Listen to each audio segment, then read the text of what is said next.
자, 한동훈이가 어제 63% 지지율로 국민의힘 당대표로 당선되었습니다. 그래서 1차 목표가 한동훈의 과반수를 넘기는 것을 저지하는 것이다. 그래서 나경원이, 원희룡이, 윤상현이 다 모아서 저지하려 했는데 이 용산에 애를 쓴 노력에도 불구하고 결국 한동훈이가 됐어요. 한동훈이 막으려고 온 이 통로전이 전개되기도 했는데 한동훈이가 된 배경은 도대체 무엇일까요? 용산이 첫째 힘이 빠졌다는 걸 의미합니까? 그래서 아직 임기 반도 안 채운 이 대통령이 싫어하는 사람이 당대표 되는 모습, 어딘가 많이 본 데자뷰죠. 박근혜 정권에서 김무성이 당대표로 당선된 시점. 자, 박근혜가 정확하게 2014년 2월에 취임을 했으니까 취임하고 2년 5개월 만에 김무성이가 당선됐어요. 자, 윤석열 정권이 2022년 5월에 시작했으니까 한동훈이 윤 정권 출범하고 정확하게 2년 2개월 만에 당선이 되었어요. 그러니까 김무성이가 2년 5개월 만에 많이 조금 못 미치는 시점에서 당선이 된 거나 한동훈이가 2년 2개월 만에 당선이 된 거나 거의 비슷하다는 겁니다. 그래서 이 김무성이 당선과 한동훈이 당선이 굉장히 비슷하다. 어떻게 보면 김무성이 데자뷰를 보는 것 같다라고 느끼고, 자, 김무성도 한때 친박근혜의 대명사 좌장이었죠. 근데 어느 순간에 박근혜하고 거리가 멀어지면서 반박근혜를 규합해서 당대표가 됐죠. 한동훈도 윤석열의 오른팔이었어요. 그래서 검찰에 있을 때, 그리고 검찰에서 이 난리가 났을 때, 그럴 때에도 윤의 측근으로 있었고, 윤 정권 들어서 김무성과 좀 다른 것은, 김무성은 박근혜 정권 들어서 핵심 측근 역할을 못했지만은 한동훈은 핵심 측근 역할까지 하고도 총선 비대위원장을 하면서 둘이가 갈랐었어요. 이 측근이 등을 돌린 측면에서는 한동훈이가 김무성 경우보다 좀 더 하다라고 이렇게 비춰지는 거예요.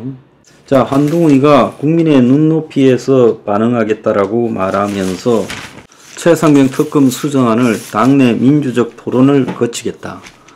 요렇게 말한 부분이나, 자, 한동훈이가 김건희 수사 국민의 눈높이 고려했어야 된다. 김건희 특검이 아니라 이 수사에 대해서 하는 겁니다. 수사에 대해서 이렇게 말한 것은 이원석 검찰총장과 회를 같이 하는 발언을 한 것이다 라고 봐야 돼요. 그래서 당선되고 첫 일성으로 지금 기자들을 만나가지고 이렇게 말했습니다. 자, 그런 측면들을 보면 향후 예상되는 부분이 더 험난할 거다. 자, 어떻게 보면 김무성 당대표 체제보다 한동훈 체제가 윤 정권에게는 더 험난할 것이다. 이렇게 지금 예측이 되는 거예요. 자, 최고위원도 보면 인요한하고 김재원은 친윤계지만은 전종호와 장동혁, 이 둘은 한동훈이 신복이죠. 그리고 김민전도 지금 김민전도 친윤을 표방하고 있었지만 앞으로 어떻게 바뀔지는 예상이 불가능합니다. 자, 이런 상황으로 봤을 때 최고위원도 다 장악하지 못했어요. 그렇게 난타전을 벌이고도 지금 한동훈 하나를 뛰어넘지 못한 나경원이나 원희룡이, 그리고 오늘부터 입을 다문다라는 홍준표, 이런 국민의힘의 대선 주자급 정치인들의 한계가 상당히 지금 드러난 것이죠. 한동훈이가 63% 지지를 받는 부분에 대해 저는 국민의힘의 당원들이나 또 여론조사를 통해서 20% 한동훈을 지지한다고 하는 이 보수 성향의 국민들의 저는 문제가 크게 있다고 봅니다. 솔직히 말하면 한동훈이가 한국 보수의 새로운 개혁 방안에 대해서 이번 당대표 선거에서 보수의 이 과감한 사회개혁에 대해서 한마디도 입을 뗀 게 없어요. 자, 한동훈이가 윤보다 더 할 수 있다라는 부분은 저는 한동훈이가 신자유주의적 속성에서 윤보다 더 할 거라고 보고 있습니다. 왜 그러냐 하면 이 한동훈이 외노자를 개방하는 외노자를 대거 수입하면서 보인 행동들을 보면 저는 더 할 수 있다는 거예요. 그래서 외노자 대거 수입이 한동훈 작품으로 본인도 낙인 찍히기를 원했잖아요. 자, 한동훈이 뒤에 뭐 좌파 폴리테이너들이 있다라고 하고 있는데, 그런데 좌파 폴리테이너들이 아니라 어떻게 보면 삼류 좌파죠. 진짜 좌파 폴리테이너들이 한동훈 뒤에 있었다면 외노자를 저렇게 수입하는 부분에 대해서 반대를 했겠죠. 근데 그런 부분에 대해서는 한마디도 하지 않고 묻지만 한동훈을 하고 있어요. 김경률이나 온 사방에 끼어들어서 떠드는 진중근이. 나는 진중근이가 한동훈의 외노자 수입 정책에 대해서 한마디 좀 해봤으면 좋겠습니다. 할 리가 없겠죠. 한동훈한테 불리할 거니까.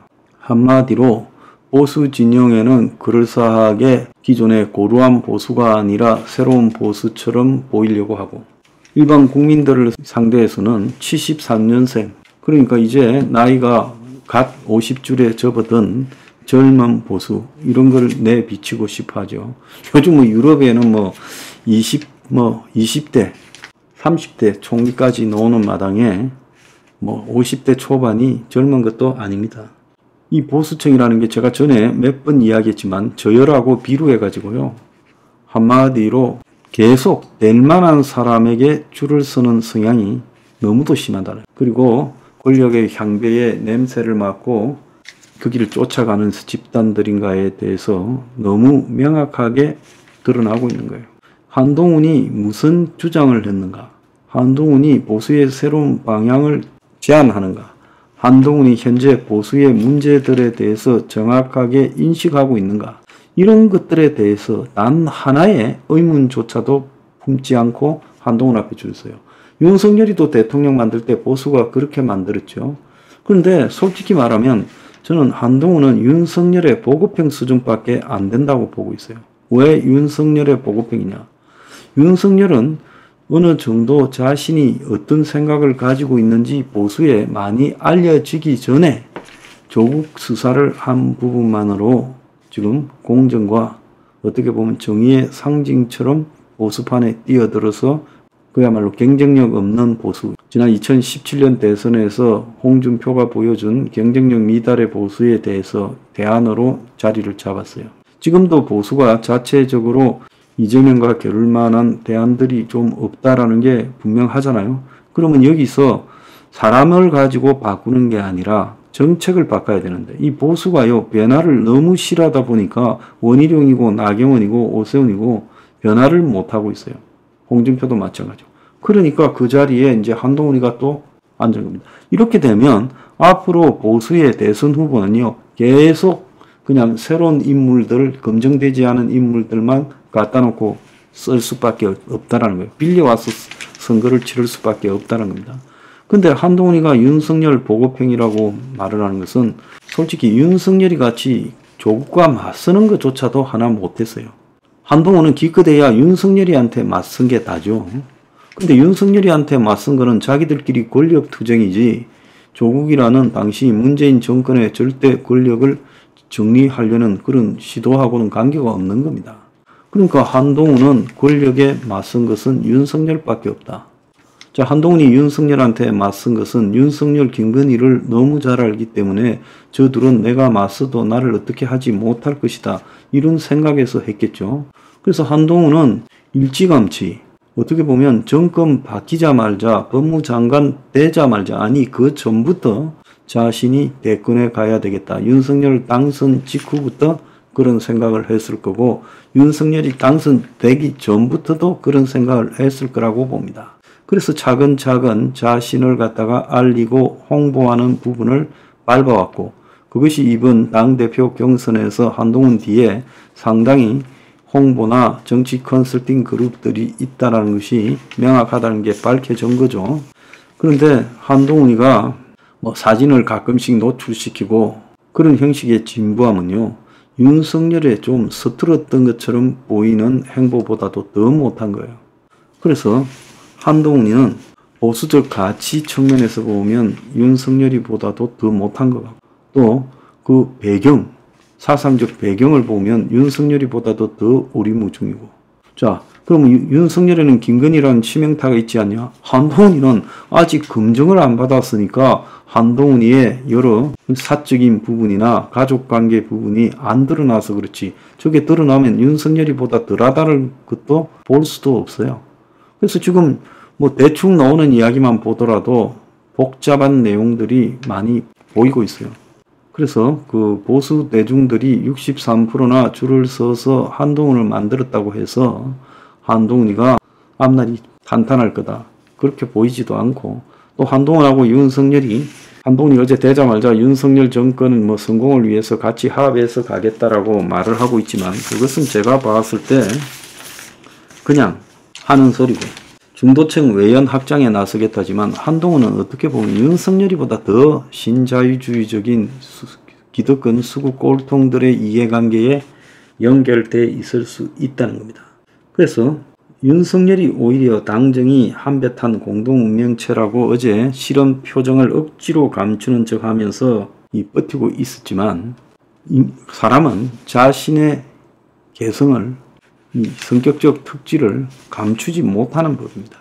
곧 드러날 거고, 그래서 끊임없이 용산과 내부 충돌이 되면서 이것이 어떻게 보면 이재명에게 떡을 안겨줄 수 있다는 겁니다.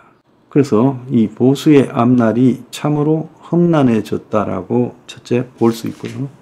두 번째는 한동훈이가 외노자에서 보인 속성을 단 한 번 해명하지도 않고 당대표로 당선될 만큼 국민의힘 경선 과정이 수준이 낮았다. 누구 하나 제대로 질의한 사람도 없어요.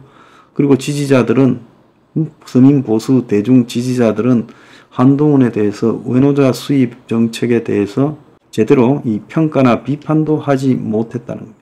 보통 사람이 좀 성공을 갑자기 하면 전부 자기가 잘나서 그런 줄 알아요. 한동훈도 이제 그 함정에 빠져들 거라고 봅니다. 자, 한동훈 앞날 매우 험난할 거라고 생각이 듭니다.